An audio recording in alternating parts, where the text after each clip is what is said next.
우리 친구들, 우리 지난번 시간에는 중간 일까지 했죠. 우여곡절 끝에 80일간 세계 일주에 성공한 포그의 이야기를 우리가 배웠었어요. 여기 왜 없어졌죠? 포그. 그래서 중간 일까지 우리가 끝냈고, 오늘은 여기부터 중간 2가 되겠죠? 잘 안 보이니까 선생님 검은색으로 다시 쓸게요. 중간 2. 그래서 중간 2에는 어떤 이야기를 하게 될 건지 한번 배워보도록 하겠습니다. 포그는 세계 일주를 떠나기에 앞서 상세한 계획표를 작성했지만 곳곳에서 예기치 못한 위기에 처한다. 그럴 때마다 그는, 자, 묶어서 대체 앞부터 묶읍시다. 대체 교통수단을 가진 이들에게 상품이 시장에서 그때그때 실제 거래되는 시장 가격보다 훨씬 높은 가격을 지불하며 여행을 지속해 나간다. 자, 여기까지. 자, 지금 중간 2부터는요, 이제 포크에 대해서 있었던 그 세계 일주 이야기는 다 빠졌어요. 이제 이 사람이 쓰고자 했던 경제학 용어가 등장을 하겠죠. 그러면서 80일간의 세계 일주 속에 있는 소비자 잉여에 대해서 다루는 이야기가 나올 것 같아요. 그러면서 이제 80일간의 세계 일주를 하면서 포그가 했던 행동, 특히 돈을 주고 물건을 사오는 거, 이러한 행위에 대한 소비자 잉여라는 개념이 등장하게 되겠죠. 자, 여기를 묶은 거 일단 읽어보면은 이제 교통수단을 가진 이들에게 실제 거래되는 시장 가격보다 포그는 훨씬 높은 가격으로 그 돈을 지불하고 그 대체 교통수단을 사왔었죠. 기억나죠? 코끼리라든지 아니면은 그 배를 사버린 것들, 이런 것들이 더 많은 금액을 지불하면서까지 샀던 포그의 행위인데, 자, 이거는 근데 뭐였어요? 우리가 포그가 위기가 겪을 때마다 했던, 그렇지, 대처 방안이었죠. 포그만의. 그래서 포그 위기 대처 방안이었어요. 그냥 그 금액을 더 많이 주고서라도 그 위기를 극복하기 위해서는 그걸 사는 거죠. 내기에서 이겨야만 하는 포그로서는, 자, 여기 밑줄 먼저 그읍시다.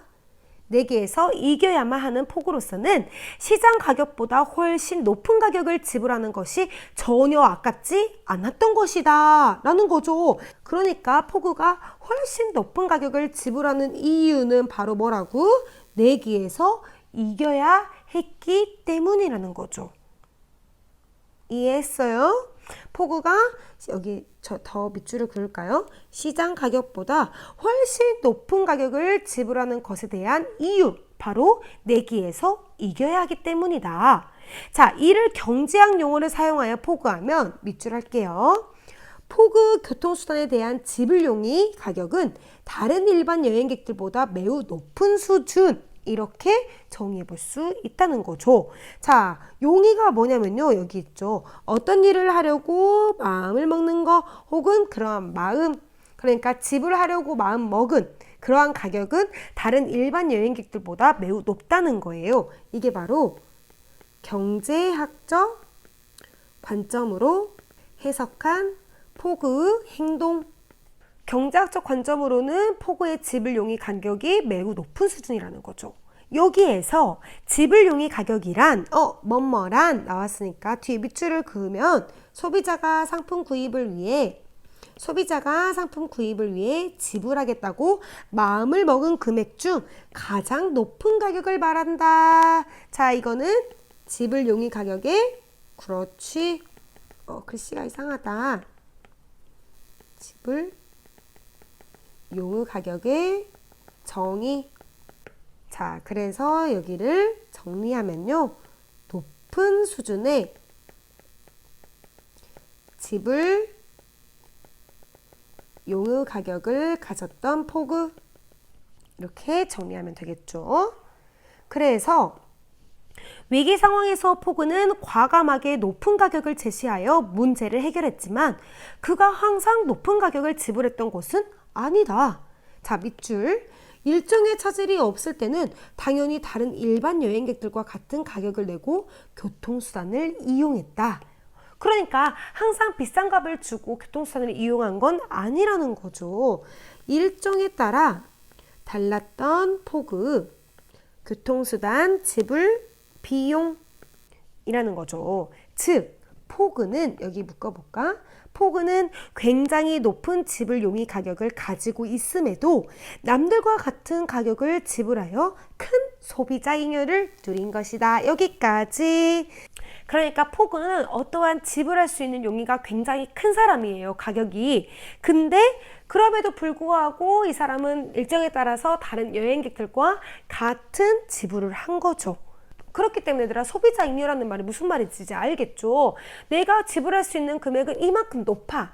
근데도 불구하고 그 낮은 사람들이랑 같이 다니는 거죠. 그럼 여기만큼 내가 벌 수 있는 돈이 큰 거죠. 이걸 잉여라고 해요. 좀 이따 나오기도 하거든요. 그만큼 돈을 번 거죠. 그래서 이렇게 큰 소비자 잉여를 누린 것이다 라는 거예요. 그래서 여기 정리하면 일종의 차질이 없을 때에는 큰 소비자 잉여를 누린 포그. 그래서 일정의 차질이 없을 때는 큰 소비자 잉여를 누렸다는 거죠. 그래서 여기를 정리를 하면 일정에 따라 달라진 포그 소비자 잉여, 이렇게 정리해 볼 수가 있겠죠. 내려와서 일반적으로 우체국에서 우표는 누구에게나 같은 가격에 판매된다. 일단 여기 이것도 예시를 들려고 하는 거죠. 자, 그래서 우표의 시장 가격은 동일함. 그러니까 누구에게나 차별 없이 똑같은 우표를 판다는 거죠. 뭐 예를 들어서 500원 우표짜리는 다 누구에게나 500원인 거고, 뭐 300원인 것도 다 누구에게나 300원이라는 거죠. 하지만 같은 우표 한 장이라고 해도 소비자들이 생각하는 지불용의 가격은 천차만별이다. 자, 묶어서 우표값 몇백 원을 아까워하는 소비자가 있는가 하면 한 장의 우표에도 수백만 원, 수천만 원의 가치가 있다고 생각하는 우표 수집강도, 여기까지 수집강. 자, 여기까지 묻고 우표 수집강도 있는 것이다 라는 거죠. 자, 이거 보니까 무슨 말인지 알겠죠? 예를 들어서 선생님은 마카롱을 좋아하긴 해. 근데 되게 마카롱을 비싸다고 여기는 사람이야. 마카롱 막 2,500원 이런 거 한 번 먹고 막 하기에는 너무 비싼데 누가 사주지 않는 이상 그냥 그렇게까지 먹고 싶진 않은데 막 이렇게 내가 아까워해. 마카롱에 대해서 그 가격이 너무 비싸다 생각을 하는 거에 반면 마카롱이 2,500원만 하지. 너네 필링 좀 봐. 야, 이거 되게 싼 편이야. 이렇게 생각하는 사람도 있을 수 있다는 거죠. 이 말은 무슨 말이야? 그렇지. 어떤 걸 사고자 하는 소비자마다, 정리할게요. 소비자마다 다르게 인식하는 우표의 가치와 지불 용의 가격. 갑자기 마카롱 먹고 싶다. 마카롱 맛있어요. 그죠? 지금 선생님이 이거 녹화를 하고 있는 시각이 새벽 1시 15분을 지나고 있거든요. 배고파. 하필이면 얘를 맛있는 걸로 들어가지고 배고프네요. 자, 여기를 정리해 보면은 소비자마다 다르게 인식하는 우표의 가치와 지불 용의 가격, 이렇게 정리해두면 되겠죠. 그 다음 영국의 경제학자 엘프리드 마셜은 어떤 상품을 구매함으로써 소비자가 얻는 이익을 소비자 잉여라는 개념으로 설명했다. 자, 어디 밑줄 그겠어요? 여기를 밑줄 그으겠죠. 이 얻는 이익을 뭐라 했다고요? 소비자 잉여. 그래서 여기는 소비자 잉여의 의미가 되겠죠. 자, 소비자 잉여는 소비자가 얻고 싶은 재화를 낮은 가격에 살 경우는 조건을 얘기하죠. 그래서 소비자 잉여가 발생하는 조건. 자, 그러니까 소비자가 얻고 싶은 재화를 낮은 가격에 사면은 소비자 잉여가 발생한다는 거죠. 실제 구입 가격과 최대한 지불할 수 있다고 생각했던 가격과의 차이에서 소비자가 얻는 이득 부분, 즉 지불 용의 가격에서 실제로 지불한 가격을 뺀 금액으로 정의한대. 자, 그러면은 여기를 일단 밑줄을 그어야 돼요. 최대한 지불할 수 있다고 생각했던 가격, 여기까지 넘어가서 이게 바로 뭐라고요? 그렇지, 이게 지불 용의 가격인 거죠. 자, 그러니까 지불 용의 가격은 내가 최대한 지불할 수 있는 어떠한 가격, 그거를 지불 용의 가격이라 하고, 실제 구입한 가격과 지불 용의 가격에서 차이가 나면은 소비자가 당연히 이득을 얻는 부분이죠. 그거를 즉 지불 용의 가격, 여기 밑줄해야 돼. 지불 용의 가격에서 실제로 지불한 가격을 뺀 금액. 자, 이게 바로 그럼 뭐라고? 아까 배웠던, 그렇지, 소비자 잉여의 개념이 되는 거죠. 이해했어요? 네, 이해하고 있죠. 네, 이해하고 있죠. 그래서 여기를 정리하면 소비자 잉여의 개념. 그래서 이 글쓴이가 굉장히 친절하게 예를 들어 이렇게 해서 설명을 해주려고 해요. 그래서 예시적인 게 성격이 되는 거죠. 예를 들어 과일 가게에서 사과를 사려고 하는 소비자에게 얼마까지 돈을 낼 용의가 있느냐고 묻는다고 가정해보자. A 소비자는요, 1,500원까지 지불할 수 있다고 마음속으로 생각하고, B 소비자는 1,000원까지는 낼 수 있다고 생각할 때, 자, 그럼 1,500원과 1,000원의 밑줄을 긋고, 이거는 뭐겠어? A 소비자의 뭐야? 아까 우리 배웠던? 그렇지, 지불 용의 가격이죠. 그러니까 내가 최대한 낼 수 있는 가격, 소비자의 지불 용의 가격은 1,500원이라는 거야. A 소비자. 자, 그럼 여기는 똑같이 쓰면 되겠죠. B 소비자의 지불 용의 가격이 되겠죠. 자, 그랬었을 때 A와 B 소비자의 지불 용의 가격은 각각 1,500원과 1,000원이 되는 거죠. 자, 여기 그림 나와 있죠. 그래서 여기 1,500원은 A 소비자, 여기 1,000원은 B 소비자인 거죠. 그런데 자, 여기에요, 지금. 그런데 사인이 사과의 가격이 한 개에 500원이라고 말한다면, 자, 여기 밑줄 한번 일단 그어둘게요. A 소비자는 얼마큼의 이득? 그렇지, 1,000만 원이래. 속마음 나왔다. 1,000원에 해당하는 만큼의 이득을 얻게 되고, B 소비자는 500원에 해당하는 만큼의 이득을 얻게 된다는 거예요. 자, 무슨 말이고 하니, 자, 사과의 가격, 즉 사과의 실제 구입 가격은 500원이래. 500원. 자, 내가 500원밖에 안 돼. 자, 여기가 시장 가격이죠. 이게 무슨 가격이야? 사과야. 사과의 가격. A 소비자는요, 나 1,500원만큼 사과 살 수 있어. 근데 알고 봤더니 사과가 500원밖에 안 하는 거야. 그러면 나한테 얼마가 굳은 셈이야? 그렇지, 얘는 1,000원이 굳은 셈이라는 거야. 자, 내가 1,000원짜리까지 낼 수 있을 것 같아 라고 했는데 사과가 500원이었어요. 그럼 이 B 소비자는 얼마큼의 차익이 남은 거예요? B 소비자는 1,000원을 내기로 했으니까 딱 500원만큼의 이득을 얻은 거라는 거죠. 그래서 여기다 쓰면은 A 소비자의, 이걸 뭐라 그래? 이렇게 얻은 거. 아까 배운 5글자. 그렇죠. 소비자 이익. 그 다음 여기는 B 소비자의 소비자 이익. 이렇게 정리를 할 수 있는 거죠. 이해되죠? 무슨 말인지. 자, 그래서 여기 왜냐하면부터, 자, 왜냐하면 A 소비자는 사과 한 개를 사 먹기 위해서 1,500원까지는 돈을 낼 용의가 있었는데 실제로는 500원만 지불했고, B 소비자는 1,000원까지는 돈을 낼 용의가 있었는데 실제로는 500원만 지불했기 때문이다. 이때 각각 1,000원과 500원의 덤을 경제 이론에서 뭐라고 말해? 그렇지, 소비자 잉여라고 말하며 A와 B 소비자 중 소비자 잉여가 큰 A 소비자가 시장을 이용하여 좀 더 많은 혜택을 보았다고 말할 수 있다. 자, 우리 친구들 이해되죠? 그래서 여기 밑줄 한번 그어볼까요? 자, A 소비자는요, B 소비자보다 더 많은 소비자 잉여를 얻게 되었어요. 그래서 여기다가, 그래서 시장을 이용하여 좀 더 많은 혜택을 보았다고 말할 수 있는 건 A 소비자라는 거죠. 즉 소비자 잉여의 의의는 시장을 이용해서 좀 더 많은 혜택을 볼 수 있는 것이라는 거죠. 그래서 우리가 여기까지를 닫아야 돼. 선생님 우리 언제 묶었었나요? 그렇죠. 우리 여기 예를 들어 묶었었죠. 잊고 있었죠. 자, 그래서 여기를 정리를 하면요. 자, 이걸 이대로 여기로 정리할게. 자, 정리하면 알기 쉬운 예를 들어 제시하여라 써도 되겠죠? 그 다음 소비자 잉여의 개념을 설명함.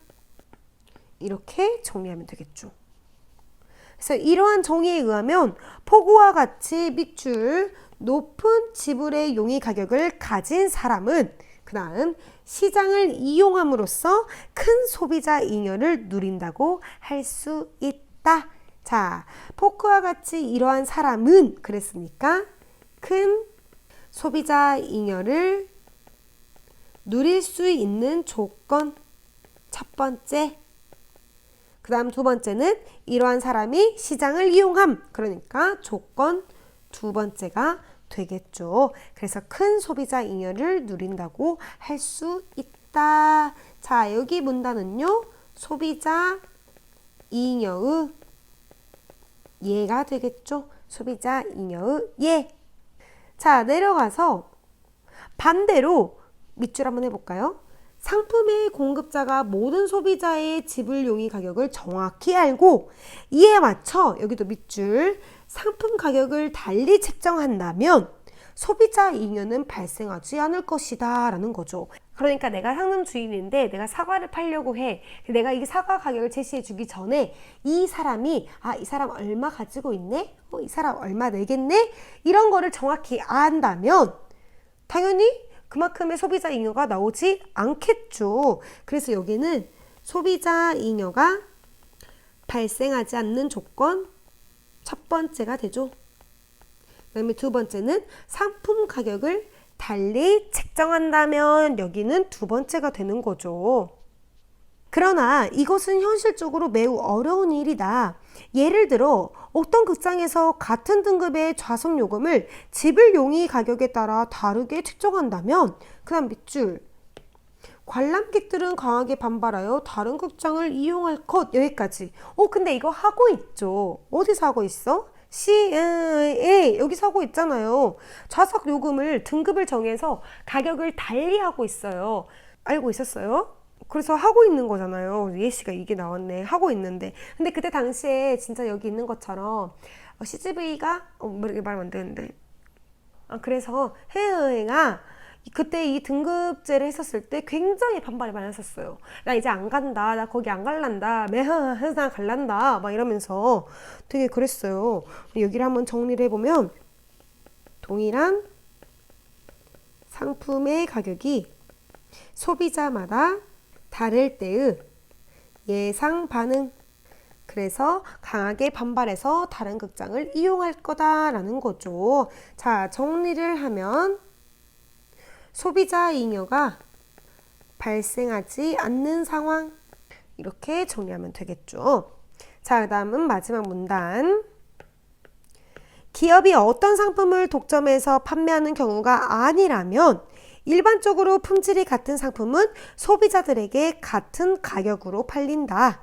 이처럼 자, 밑줄 각 소비자에게 같은 상품에 대한 가격을 다르게 받을 수 없을 때 소비자 잉여가 발생한다는 사실은 여기도 밑줄 경제적 시장이 소비자에게 효율적이라는 것을 증명한다라는 거죠. 그러니까 일반적으로 시장은 어때? 각각의 소비자에게 다른 가격을 책정하지 않죠. 동일한 가격으로 판매를 하고 있는 거죠. 그래서 여기 밑줄 친 부분은요. 일반적인 시장의 상황이 되죠. 그 다음 경제적 시장이 소비자에게 효율적이라는 것을 증명하는 거. 누가? 이거 글 지금 누구 글에서 따온 거예요? 옆으로 가면은 나와 있어요. 여기 있죠. 영국의 경제학자 엘프리드 마셜. 자, 이 이야기가 지금 어디로 가는 거야? 쭉 넘어와서 여기로 나오는 거죠. 이렇게. 그래서 여기를 정리하면 엘프리드 마셜은 어디? 그렇지. 시장을 긍정적으로 해석함. 그 그래서 여기를 정리하면 소비자에게 효율적인 경쟁적 시장이 되겠죠. 그래서 여기까지 하면은 중간 2가 끝이 납니다. 중간 2를 정리하면 소비자 잉여의 개념과 특성, 이렇게 정리를 해줄 수가 있겠죠. 얼른 정리를 해보고 뒤로 넘길까요? 뒤로 넘겨서 그럼 여기부터는 다시 뭐가 돼요? 그렇지, 끝이 되죠. 끝. 자, 얼마 안 남았어요. 끝. 80일간의 세계 일주로 돌아가서 포그는 2만 파운드의 상금을 염두에 두고 배포 있게 높은 지불 용의 가격을 부름으로써 매 순간 위기를 극복했고 마침내 80일 만에 세계 일주를 할 수 있다는 것을 입증했다. 자, 그럼 여기 밑줄 한번 해볼까? 포크가 2만 파운드의 상금을 염두에 두고 여기 그러니까 포그는 2만 파운드의 상금을 딸 거라고 생각을 하고 그만큼 지불 용의 가격을 높게 잡은 거라는 거죠. 그래서 포그가 세계 일주를 하면서 책정한 총 지불 용의 가격. 포그는 상금으로 2만 파운드를 받았지만 여행 중에 약 1만 9천 파운드를 써버렸다. 그리고 나머지 1000파운드는 하인 파스파르투와 자신을 은행 강도로 오해하여 여행을 방해했던 픽스 형사에게 주었기 때문에 포그가 실제로 얻은 금전적 소득은 거의 없었다라는 거죠. 그러니까는 내기에 이겨서 2만 파운드를 따긴 했지만 결국 여행하면서 다 써버렸다는 거죠. 그래서 여기를 정리하면 여행에서 금전적 소득을 거의 얻지 못한 포그, 이렇게 정리하면 되겠죠. 그 다음 밑줄 바로 칠까요? 혹자는 포그가 세계 일주를 하면서 얻은 것이 하나도 없다고 말할 것이다. 그러나 포그는 세계 일주에 도전하지 않았다면 누리지 못했을 체험을 수없이 했으며 값을 매길 수 없는 소중한 이익을 얻었다. 자, 여기도 밑줄 할게요.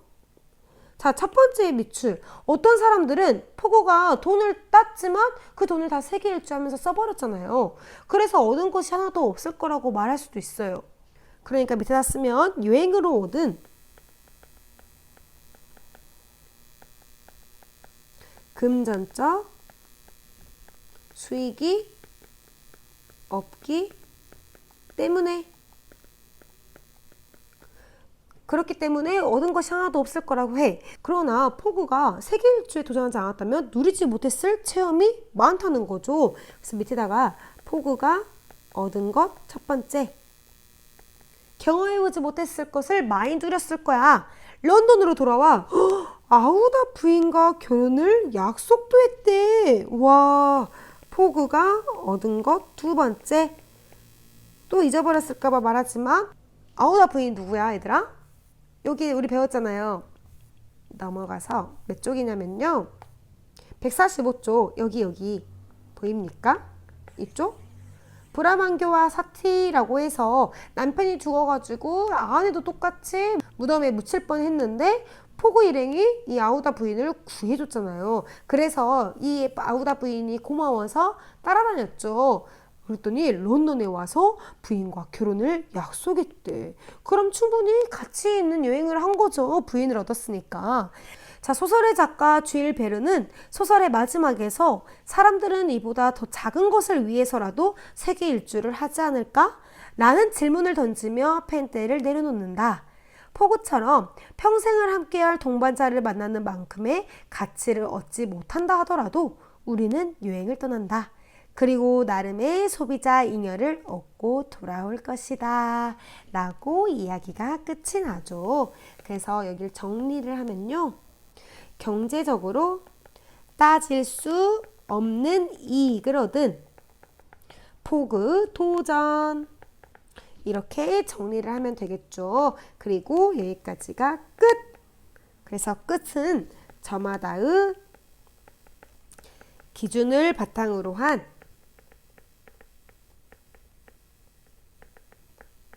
소비자 잉여의 가치